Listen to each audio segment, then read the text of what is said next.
नमस्कार दोस्तों, जागृति क्लासेस के ऑनलाइन प्लेटफॉर्म पे आपका पुनः स्वागत है। जैसा कि हम लोग पिछली क्लास में डिस्कस कर रहे थे कि हमारा बाल विकास का जो कॉन्सेप्ट है उसको हमने समझा था। वृद्धि एवं विकास के कुछ सिद्धांत देखे थे हमने। वृद्धि एवं विकास में अंतर क्या है उसको हमने पिछली क्लास में समझा था। आज हमारा जो टॉपिक स्टार्ट होता है उस टॉपिक का नाम है बाल विकास का वर्गीकरण।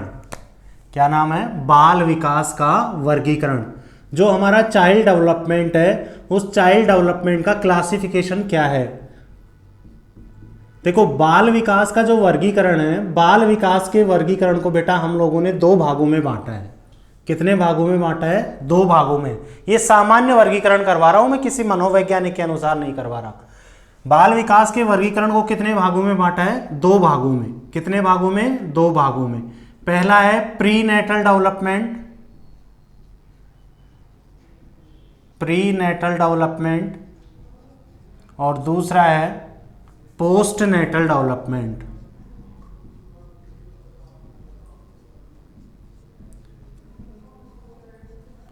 पहला कौन सा है? प्री नेटल डेवलपमेंट, जिसको हम हिंदी में बोलते हैं जन्म से पूर्व का विकास। जन्म से पूर्व का विकास। इस जन्म से पूर्व के विकास को हम अंतःस्रावी विकास भी बोलते हैं। अंतःस्रावी विकास।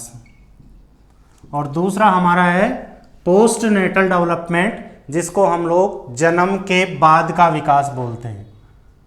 जन्म के बाद का विकास। इस वर्गीकरण का मुख्य आधार यह है कि हमें ये पता है कि बालक का जो जन्म से पहले विकास होता है उसकी प्रक्रिया अलग होती है, जन्म के बाद के विकास की प्रक्रिया अलग होती है। इसलिए दोनों को अलग अलग रूप से वर्गीकृत किया गया है।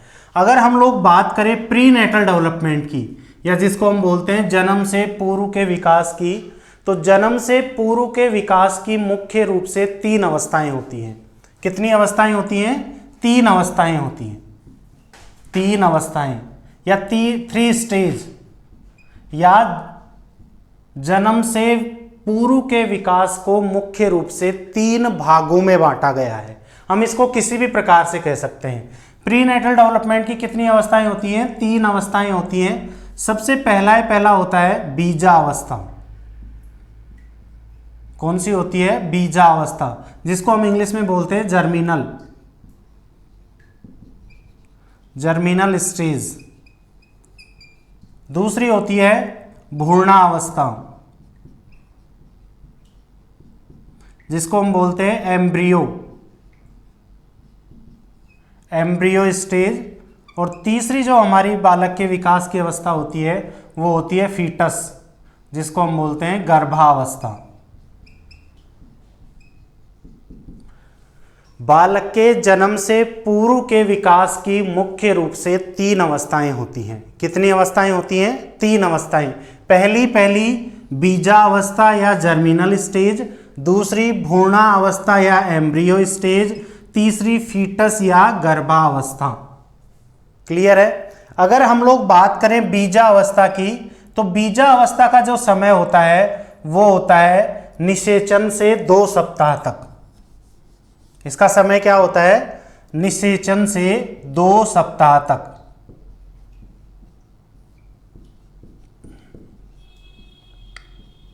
निषेचन से 2 सप्ताह तक। भ्रूणावस्था का समय होता है 2 सप्ताह से 2 माह के अंत तक। 2 सप्ताह से 2 माह के अंत तक कौन सी अवस्था होगी? भ्रूणावस्था। और गर्भावस्था का समय होता है 2 माह के अंत से जन्म तक। 2 माह के अंत से जन्म तक। कई बुक्स में आपको यहां पे मिलेगा 2 माह से 9 माह तक, परंतु अगर हम लोग सामान्य रूप से इसकी थोड़ा सा सोचें तो कई बार ऐसा होता है कि कई बच्चों का जन्म 9 माह से पहले भी हो जाता है, कई का 9 माह के बाद में भी होता है। इसलिए हम इसको ऑथेंटिक नहीं मानते हैं। इसको हम कैसे कह सकते हैं? इसको हम ऐसा कह सकते हैं कि गर्भावस्था का समय होता है वो होता है 2 माह के अंत से जन्म तक। अब बालक का जन्म भले 7 महीने में हो, भले 8 महीने में हो, भले 9 महीने में हो, और भले 9 महीने 10 दिन में हो, 20 दिन में हो, वो क्या माना जाएगा? जन्म तक। मतलब हम लोग इसकी फिक्स नहीं कर रहे कि भाई 9 माह तक या 8 माह तक। क्लियर है?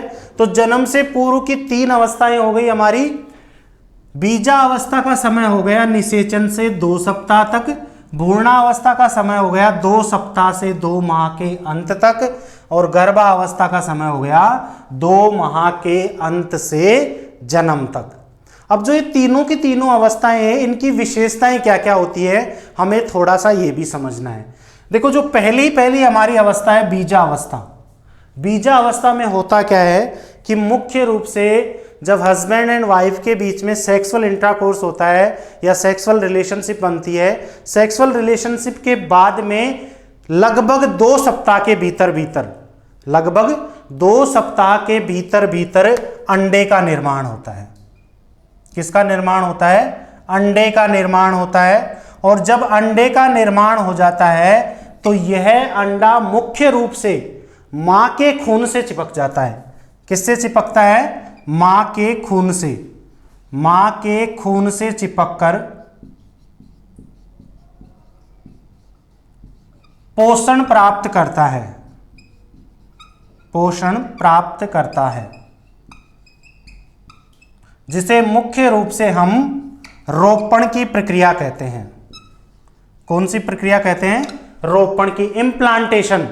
हम जब भी कोई पौधा जब हम लगाते हैं तो सबसे पहले पौधे के लिए बीज का होना जरूरी है। जब हम मिट्टी में बीज डाल देते हैं तो वो बीज धीरे धीरे अंकुरित होने लग जाता है, और जैसे ही अंकुरित होता है तो हम कहते हैं कि पेड़ लग गया।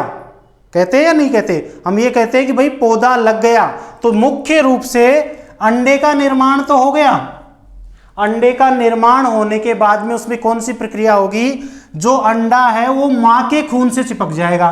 गर्भ के अंदर जो गर्भावस्था की जो लेयर होती है उसमें वो अंडा चिपक जाएगा, और मां के खून से, किससे? मां के खून से वह क्या प्राप्त करेगा?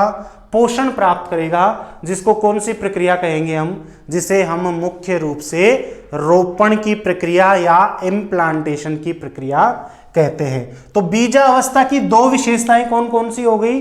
बीजावस्था की 2 विशेषताएं हो गई। सबसे पहला तो क्या हो रहा है? अंडे का निर्माण हो रहा है, और दूसरा रोपण की प्रक्रिया हो रही है। क्लियर है? दूसरी हमारी अवस्था आती है भ्रूणावस्था। कौन सी आती है? भ्रूणावस्था। भ्रूणावस्था में होता क्या है? जनरली भ्रूणावस्था की 3 अवस्थाएं होती हैं। कितनी अवस्थाएं होती हैं? 3 अवस्थाएं। पहली होती है एक्टोडर्म, दूसरी होती है मेसोडर्म, और तीसरी होती है एंडोडर्म। एक्टोडर्म को हम लोग बोलते हैं अंतः स्तर। क्या बोलेंगे इसको हम? इसे हम बोलेंगे अंतः स्तर। इसको हम बोलते हैं मध्य स्तर, और इसको बोलते हैं अंतः स्तर। कितनी अवस्थाएं होंगी बेटा? भ्रूणावस्था की या एम्ब्रियो स्टेज की मुख्य रूप से 3 अवस्थाएं होंगी। पहला बहिर्स्तर या पहला कौन सा हो गया? पहला होता है एक्टोडर्म। एक्टोडर्म का अर्थ होता है बहिर्स्तर। क्या होता है? बहिर्स्तर। दूसरा मेसोडर्म, जिसका अर्थ होता है मध्य स्तर, और तीसरा एंडोडर्म, जिसका अर्थ होता है अंतः स्तर।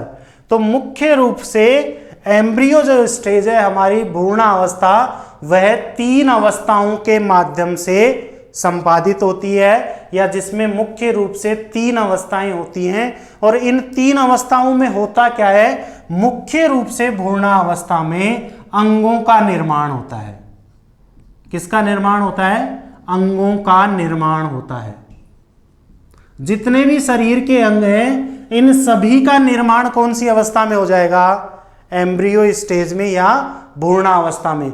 जनरली कई बार हम लोग जैसे हमारे राजस्थान में भी ये समस्या है, हरियाणा में ये समस्या कुछ ज़्यादा है, अन्य स्टेट में ये समस्या थोड़ी कम है। कई बार बच्चे का जब हम जन्म से पूर्व ही उसका चेकअप करवाते हैं और ये जानने की कोशिश करते हैं कि गर्भ में लड़का है या लड़की है, हम उसका जन्म से पहले ही लिंग निर्धारण करवाते हैं कई बार। हालांकि ये कानूनन अपराध है, परंतु फिर भी विभिन्न जगहों पर, विभिन्न सेंटर में लिंग निर्धारण किया जाता है। तो जब वो डॉक्टर होता है तो डॉक्टर क्या बोलता है कि अभी तो आप जाओ और 2 महीने के बाद में या जब 3 महीने कंप्लीट होने वाले हों तब आना। क्यों कहता है वो इसलिए कहता है कि जब तक बच्चे की भ्रूणावस्था कंप्लीट नहीं होगी, जब तक बच्चे के अंगों का निर्माण नहीं होगा, तब तक ये पता नहीं लगाया जा सकता कि मां के गर्भ में लड़का है या लड़की है। तो मुख्य रूप से अंगों का जो निर्माण होता है वो कौन से स्तर में होगा? वो होगा भ्रूणावस्था में। और तीसरी हमारी अवस्था कौन सी है? गर्भावस्था। गर्भावस्था में मुख्य रूप से क्या होता है? गर्भावस्था में होता है मुख्य रूप से जो भ्रूणावस्था में जो अंगों का निर्माण हुआ है, तो अंगों का विकास किस अवस्था में होगा? अंगों का विकास होगा गर्भावस्था में, अंगों का विकास। और इस अवस्था को हम वृद्धि एवं अंतिम अवस्था भी कहते हैं। वृद्धि एवं अंतिम अवस्था भी कहते हैं हम इसको। कौन सी वाली को? फीटस स्टेज को या गर्भावस्था को। गर्भावस्था में होता क्या है? अंगों का विकास होता है। क्लियर है? तो मुख्य रूप से प्री नेटल डेवलपमेंट की कितनी अवस्थाएं हो गई?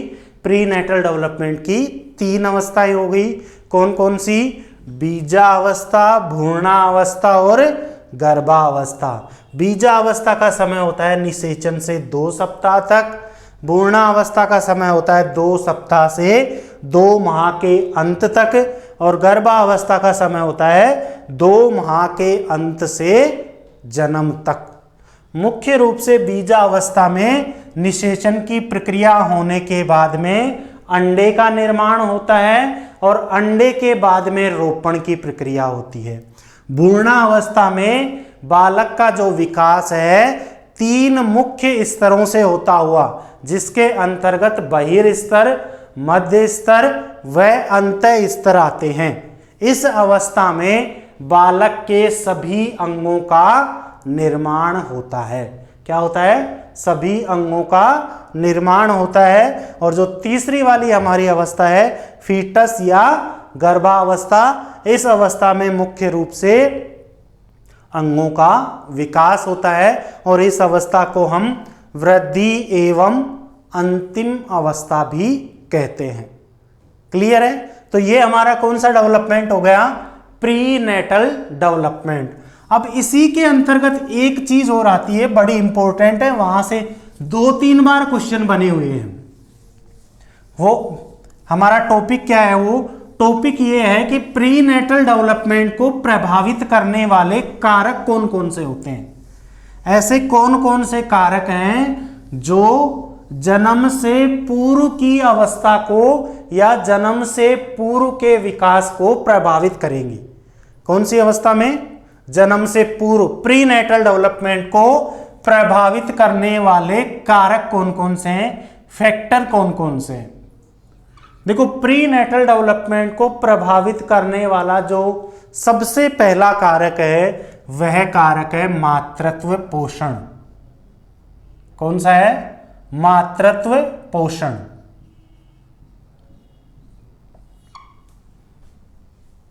मातृत्व पोषण का मतलब क्या होता है? पोषण से हम किसका तात्पर्य लगाते हैं? न्यूट्रिशन से हम किसका तात्पर्य लगाते हैं? मैटरनल न्यूट्रिशन, मातृत्व पोषण। इसका मतलब क्या होगा कि भाई जो भी गर्भवती महिला है उस गर्भवती महिला को संतुलित भोजन मिलना चाहिए। क्या मिलना चाहिए? संतुलित भोजन। अब ये संतुलित भोजन किसको कहेंगे हम? इसके भी कुछ ना कुछ तो डायमीटर्स होंगे ना, कुछ ना कुछ तो इसके आधार होंगे जिस आधार पे हम इसको संतुलित भोजन कहेंगे।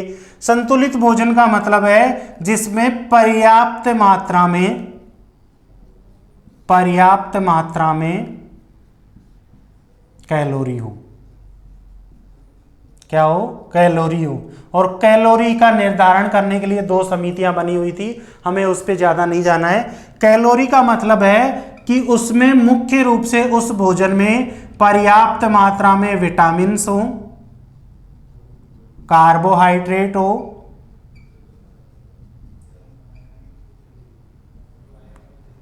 वसा हो, प्रोटीन हो, अल्कोहल हो, इन सभी की मात्रा क्या हो? संतुलित रूप में हो।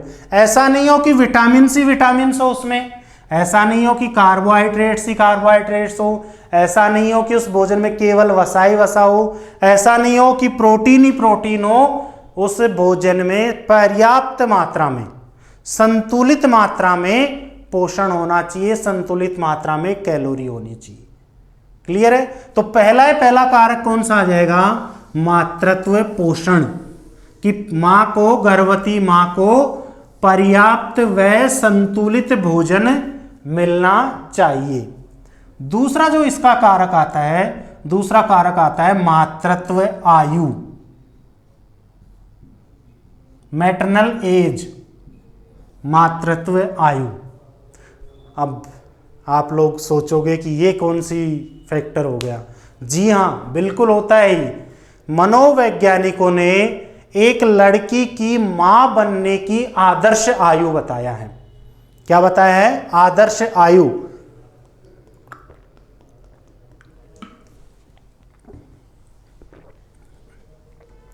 कि एक लड़की किस एज में मां बन जानी चाहिए, आदर्श आयु बताया है। तो क्या हो सकती है आदर्श आयु? थोड़ा बहुत मन में कल्पना करो, क्या हो सकती है? आपके मन में आया होगा 24 साल, 25 साल, 27 साल, 29 साल। परंतु मनोवैज्ञानिकों के अनुसार एक लड़की की मां बनने की आदर्श आयु 21 वर्ष से लेकर के और 29 वर्ष तक होती है। कब तक होती है? 21 वर्ष से लेकर के और 29 वर्ष तक होती है। अब आप लोगों के मन में कुछ विचार आ गए होंगे। विचार क्या आए होंगे कि सर हमारे भारत में तो विवाह की आयु लड़की के लिए तो 18 वर्ष है और लड़के के लिए 21 वर्ष है, और यहाँ आप कह रहे हो कि एक लड़की की मां बनने की आयु क्या होनी चाहिए? 21 वर्ष होनी चाहिए। तो 18 क्यों नहीं की गई यहाँ पे? तो इसका मुख्य रीजन मनोवैज्ञानिक क्या मानते हैं, और जनरली ऐसा होता भी है, और जनरली हम लोगों को भी ऐसा ही सोचना चाहिए। हमारी सोच भी कुछ इस प्रकार की होनी चाहिए। जैसे ही लड़की की उम्र 18 वर्ष की होती है तो लड़की की शादी कर दी जाती है, और शादी करने के बाद जो पढ़े लिखे हैं, थोड़ा सा समझदार हैं, लगभग 2 से 3 साल तो उनका हनीमून पीरियड चलता है, होता है नहीं होता? और 2 से 3 साल के बाद में जब घर वाले या जब हमारी मम्मी या दादी जब प्रेशर करती है तो हम बच्चे के बारे में प्लानिंग करते हैं। करते नहीं करते? इसीलिए मनोवैज्ञानिकों ने मां की आदर्श आयु न्यूनतम कितनी होनी चाहिए? 21 वर्ष होनी चाहिए। पहला कारण तो ये है। दूसरा, मनोवैज्ञानिक ऐसा भी मानते हैं कि 21 साल से पहले जो बच्चे का, जो लड़की होती है, लड़की की जो गर्भ होता है, उस गर्भ का पूर्ण विकास नहीं होता।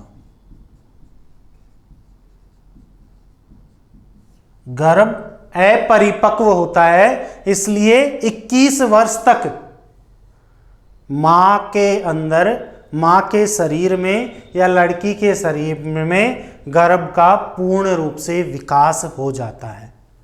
क्लियर है? तो इसलिए मां की न्यूनतम आयु कितनी होनी चाहिए? 21 वर्ष, और अधिकतम 29 वर्ष।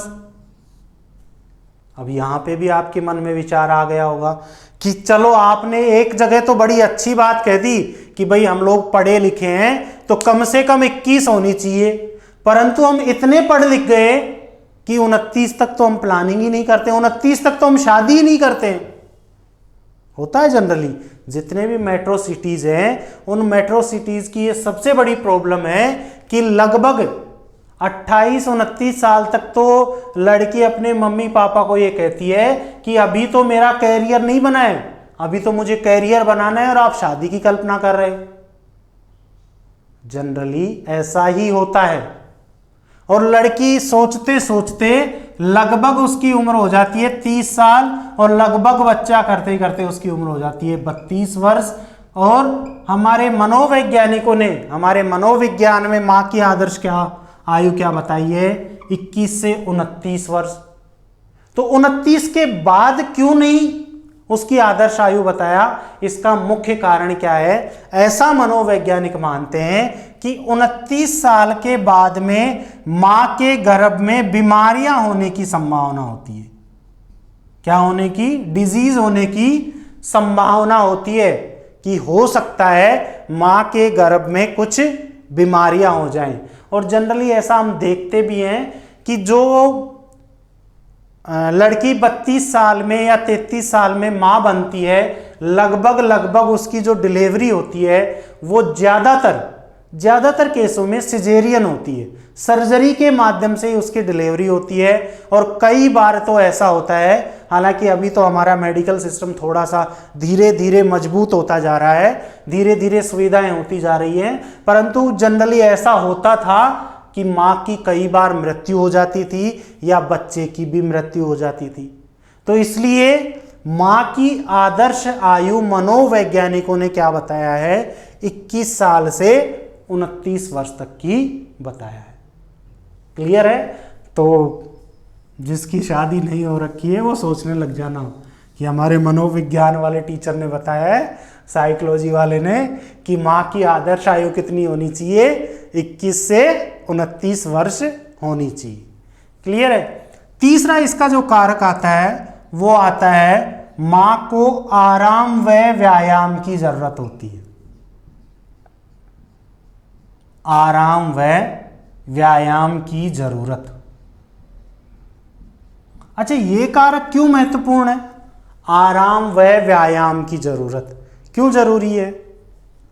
भाई, माँ को आराम क्यों करना चाहिए? माँ को आराम इसलिए करना चाहिए कि माँ खुद का शरीर तो पाल ही रही है, इसके साथ साथ माँ के गर्भ में एक जीव और पल रहा है, इसलिए खुद के शरीर को कितने रेस्ट की आवश्यकता है? लगभग 6 से 7 घंटे की रेस्ट की आवश्यकता है, लगभग 8 घंटे की आवश्यकता है। तो उसका तो आप डबल करके चलो ना, क्योंकि उसके गर्भ में एक जीव और पल रहा है। तो माँ को पर्याप्त क्या करना चाहिए? आराम करना चाहिए, है ना। सास छुट्टी दे देती है कि हाँ बेटा अब तू आराम कर ले, और हम लोग क्या करते हैं? आराम तो करते नहीं है और रिमोट लेके और टीवी के सामने बैठ जाते हैं।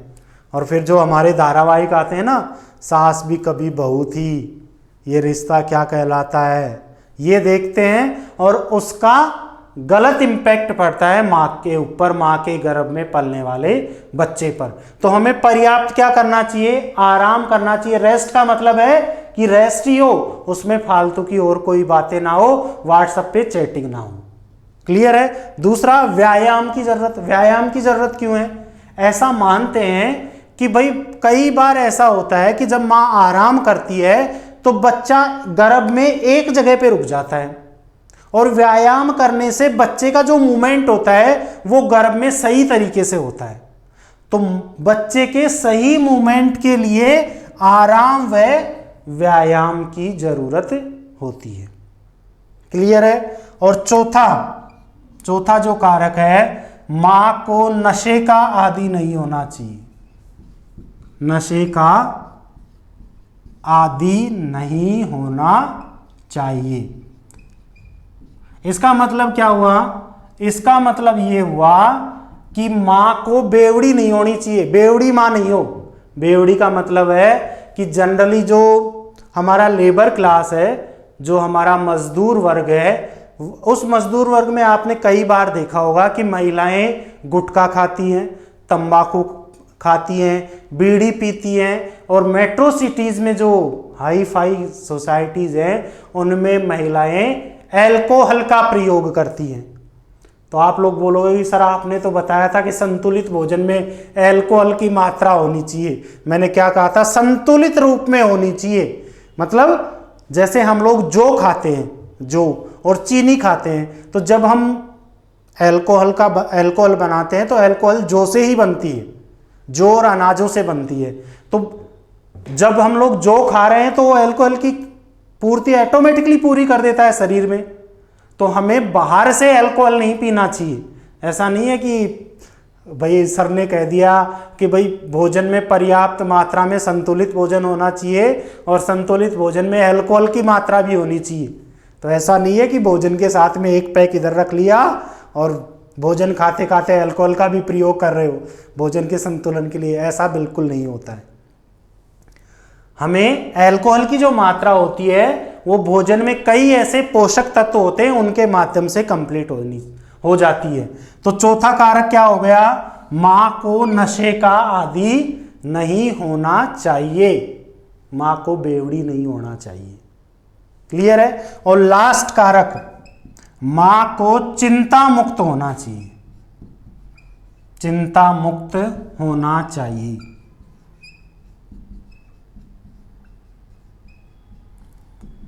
हमें पड़ोसनों की चिंता नहीं करनी चाहिए, पड़ोसी ने कितनी अच्छी साड़ी दिलाई है ये चिंता नहीं करनी चाहिए।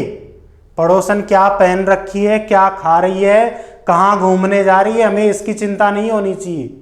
माँ को हमेशा चिंता मुक्त होना चाहिए। जब भी तो हमारे जो पुराने जो व्यक्ति हैं, जो हमारे दादा दादी है, वो ये कहते हैं कि बेटा गर्भ के समय पे आपको रामायण महाभारत जैसे धारावाहिक देखने चाहिए।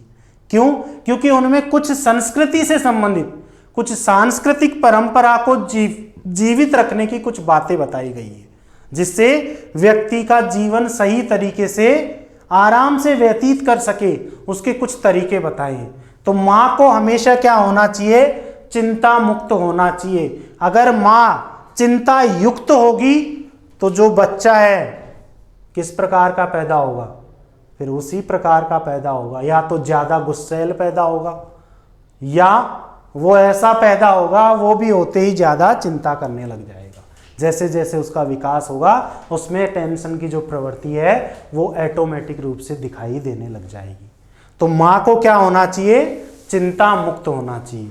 तो जो हमारा बालक का विकास है, जिसको हमने दो भागों में बांटा है, प्री नेटल डेवलपमेंट और पोस्ट नेटल डेवलपमेंट। तो प्री नेटल डेवलपमेंट की जो 3 अवस्थाएं होती थी, उन 3 अवस्थाओं में मुख्य रूप से हमें इन कारकों का ध्यान रखना चाहिए। कौन कौन से? मातृत्व पोषण, मातृत्व आयु, आराम व व्यायाम की जरूरत, नशे का आदी नहीं होना चाहिए और मां को चिंता मुक्त होना चाहिए। ये प्री नेटल डेवलपमेंट को प्रभावित करने वाले कुछ कारक होते हैं। क्लियर है? इसके बाद में जो हमारा दूसरा वर्गीकरण आता है, दूसरा वर्गीकरण है पोस्ट नेटल डेवलपमेंट या जन्म के बाद का विकास।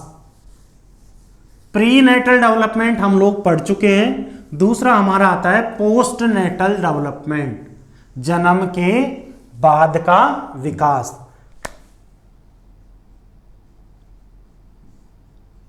जन्म के बाद का विकास।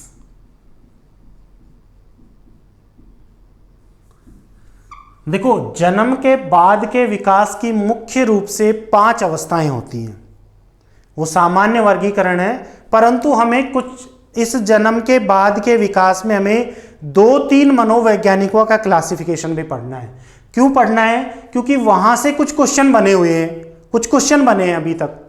तो हमें सबसे पहले अगर हम लोग देखें तो हिंदू धर्मशास्त्रों के अनुसार, हिंदू धर्मशास्त्रों के अनुसार जन्म के बाद के विकास को कितने भागों में बांटा गया है? हिंदू धर्मशास्त्र के अनुसार जन्म के बाद के विकास को 3 भागों में बांटा गया है। कितने भागों में? 3 भागों में। पहला है शैशवावस्था, दूसरा है बाल्यावस्था और तीसरा है किशोरावस्था।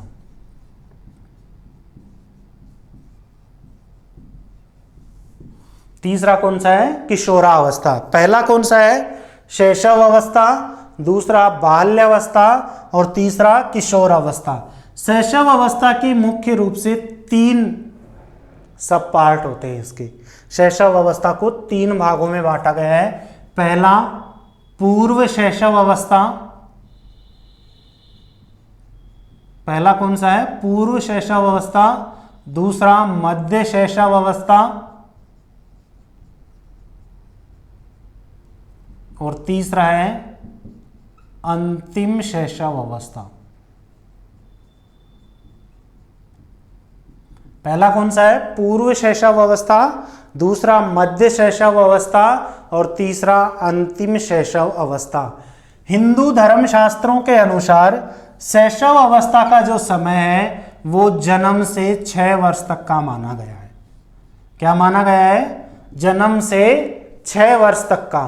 तो पूर्व शैशव अवस्था का समय हो जाएगा जन्म से 2 वर्ष, मध्य का हो जाएगा 2 से 4 वर्ष और अंतिम का हो जाएगा 4 से 6 वर्ष। क्लियर है? पूर्व का क्या हो जाएगा? जन्म से 2 वर्ष, मध्य का 2 से 4 वर्ष और अंतिम का 4 से 6 वर्ष। दूसरी हमारी स्टेज आती है बाल्यावस्था। दूसरी कौन सी स्टेज आती है? बाल्यावस्था। हिंदू धर्मशास्त्रों के अनुसार बाल्यावस्था का जो समय होता है वो होता है 6 से 12 वर्ष। क्या होता है? 6 से 12 वर्ष। इसको भी मुख्य रूप से 3 भागों में बांटा गया है। कितने भागों में? 3 भागों में। वही पूर्व बाल्यावस्था, मध्य बाल्यावस्था और अंतिम बाल्यावस्था। पूर्व बाल्यावस्था का समय 6 से 8 वर्ष, 8 से 10 वर्ष और 10 से 12 वर्ष। क्लियर है? तीसरा किशोर अवस्था। किशोर अवस्था का समय है 12 से 18 वर्ष और इसको भी मुख्य रूप से वही 3 भागों में बांटा गया है। पूर्व, मध्य और अंतिम। पूर्व बाल्यावस्था का समय होता है 12 से 14, 14 से 16 और 16 से 18। ये मेरे अनुसार नहीं है, ये हिंदू धर्मशास्त्रों के अनुसार बालक के विकास का वर्गीकरण है। हिंदू धर्मशास्त्रों के अनुसार बालक के विकास को 3 भागों में बांटा गया है। जन्म के बाद, जन्म से पहले नहीं, जन्म के बाद। जन्म के बाद की 3 अवस्थाएं होती है: शैशव अवस्था, बाल्यावस्था, किशोर अवस्था।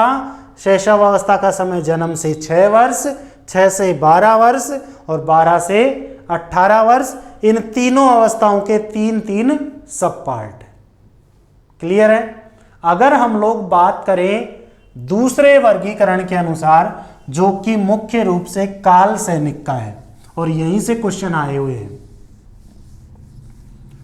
काल सैनिक के अनुसार बालक के जन्म के बाद की कौन कौन सी अवस्थाएं होती हैं? काल सैनिक के अनुसार जन्म के बाद की पहली अवस्था होती है शैशवावस्था। कौन सी होती है? शैशवावस्था। दूसरी होती है प्रारंभिक शैशवावस्था।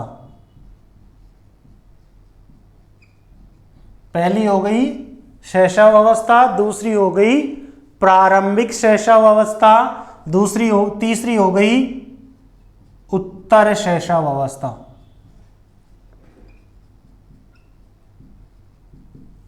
तीसरी कौन सी हो गई? उत्तर शैशव अवस्था। इसी प्रकार से इसके बाद में पूर्व बाल्यावस्था,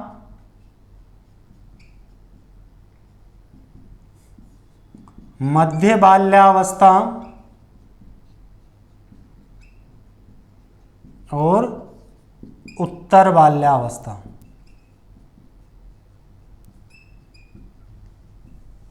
कौन कौन सी हो गई? पूर्व बाल्यावस्था, मध्य बाल्यावस्था और उत्तर बाल्यावस्था, और लास्ट हो गई किशोरावस्था।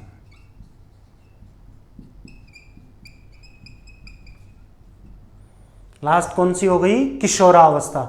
अगर हम शैशव अवस्था का समय माने तो शैशव अवस्था का समय उन्होंने बताया है जन्म से 3 सप्ताह तक, जन्म से 3 सप्ताह तक,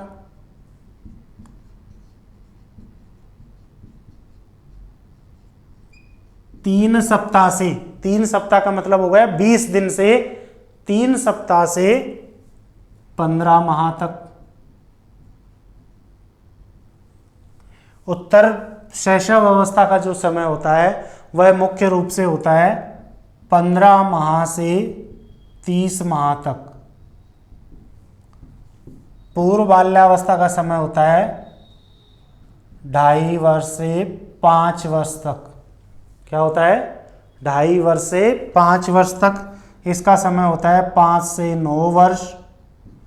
इसका समय होता है 9 से 12 वर्ष। और किशोर अवस्था का जो समय होता है वो होता है 12 से 21 वर्ष। 12 से 21 वर्ष। कोल सैनिक के अनुसार जन्म के बाद बालक की मुख्य रूप से 7 अवस्थाएं होती हैं। कितनी अवस्थाएं होती हैं? 7 अवस्थाएं। शैशव अवस्था, प्रारंभिक शैशव अवस्था, उत्तर शैशव अवस्था, पूर्व बाल्यावस्था, मध्य बाल्यावस्था, उत्तर बाल्यावस्था और किशोर अवस्था। क्लियर है? ये किसका वर्गीकरण है? यह है कोल सैनिक का वर्गीकरण। कोल सैनिक के बाद में जो वर्गीकरण आता है वो आता है श्रीमती हरलोक महोदया का।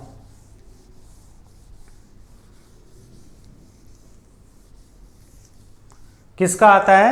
श्रीमती हरलोक महोदया का। श्रीमती हरलोक महोदया ने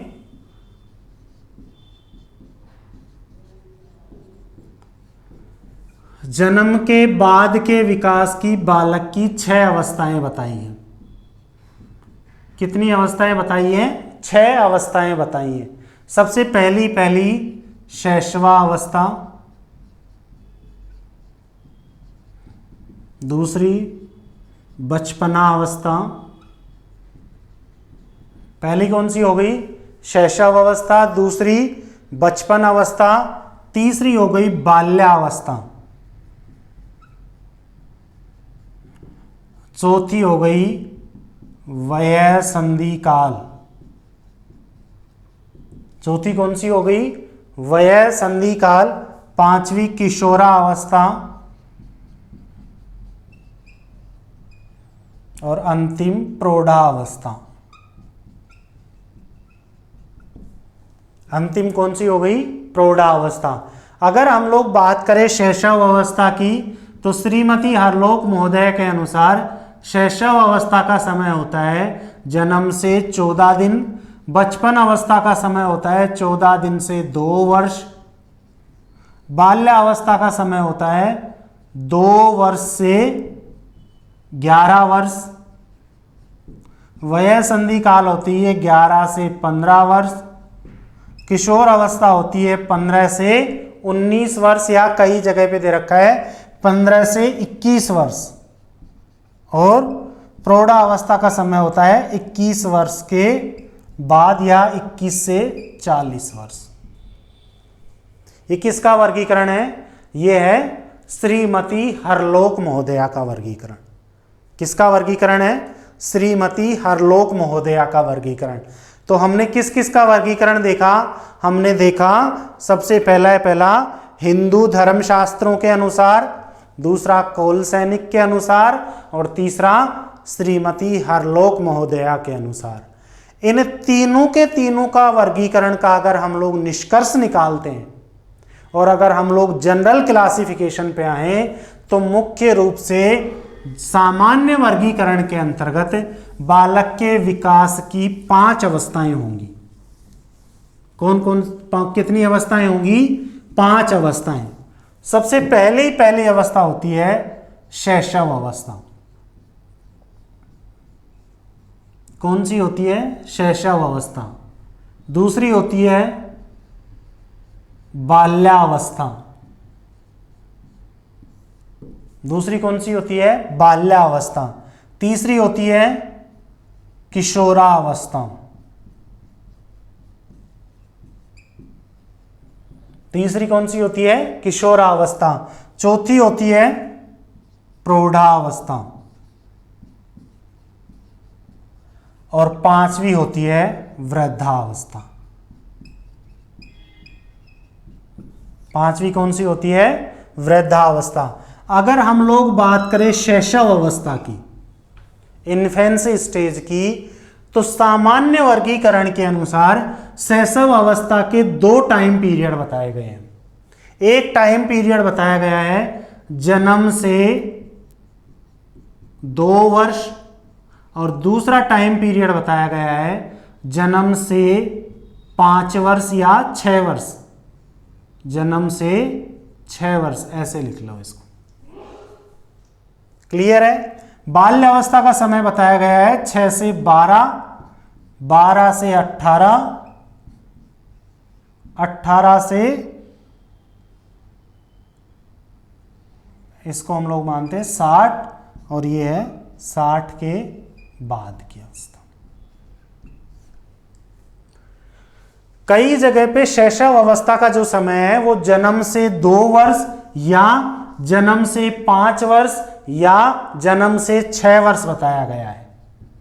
जन्म से 5 वर्ष या 6 वर्ष। अगर क्वेश्चन ये आए कि शैशव अवस्था का समय है और ऑप्शन में दे रखा हो जन्म से 2 वर्ष, जन्म से 4 वर्ष, जन्म से 6 वर्ष और जन्म से 8 वर्ष, तो हमें किस पे टिक करना है? हमें टिक करना है जन्म से 6 वर्ष, क्योंकि सबसे ऑथेंटिक वही माना गया है। जन्म से 5 वर्ष या जन्म से 6 वर्ष। शैशव अवस्था को भी मुख्य रूप से 2 भागों में बांटा गया है। कितने भागों में? 2 भागों में। इसको एक हम बोलते हैं प्रारंभिक शैशव अवस्था, और प्रारंभिक शैशव अवस्था को सामान्य वर्गीकरण के अनुसार नियोनेटल या नवजात शिशु की भी संज्ञा दी गई है। नवजात शिशु। प्रारंभिक शैशव अवस्था का समय होता है जन्म से 14 दिन तक, और दूसरा होता है बचपन अवस्था। बचपना अवस्था का जो समय होता है वो होता है जन्म से 14 दिन से 2 वर्ष तक। बाल्यावस्था को 2 भागों में बांटा गया है। पूर्व बाल्यावस्था, अगर हम लोग यहां पे जन्म से 2 वर्ष मान रहे हैं तो पूर्व बाल्यावस्था का समय होता है 2 से 6 वर्ष, और उत्तर बाल्यावस्था, उत्तर बाल्यावस्था का समय होता है 6 से 12 वर्ष। और बाल्यावस्था की भी एज अलग है। नोट डाल के आपको यहां पे नोट करना है। नोट, लड़कियों में बाल्यावस्था का जो समय होता है वो होता है 10 वर्ष, और लड़कों की बाल्यावस्था का समय होता है 12 वर्ष, क्योंकि इस समय में, बाल्यावस्था के समय में, लड़कियां लड़कों से जल्दी परिपक्व होती हैं, इसलिए उनकी बाल्यावस्था का समय क्या होता है? 6 से 10 वर्ष, और लड़कों का क्या हो जाएगा? 6 से 12 वर्ष। किशोर अवस्था को 12 से 18, प्रौढ़ावस्था को 18 से 60, और वृद्धावस्था को 60 साल के बाद की जितनी भी अवस्थाएं होती हैं वो किस में आती हैं? वो आती हैं मुख्य रूप से वृद्धावस्था में। क्लियर है? हाँ या ना?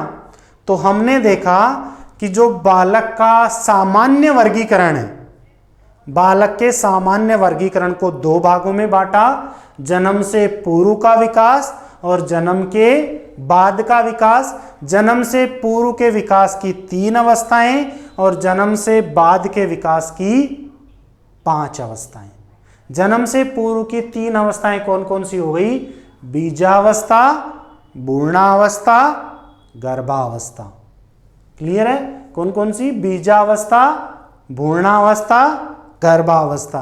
और जन्म के बाद की कौन कौन सी हो गई?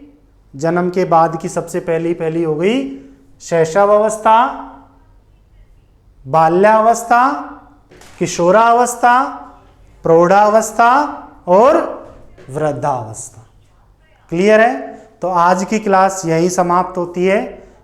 इस वीडियो को लाइक कीजिए, शेयर कीजिए, सब्सक्राइबर कीजिए। घर पे रहिए, सेफ रहिए, सुरक्षित रहिए। जय हिंद।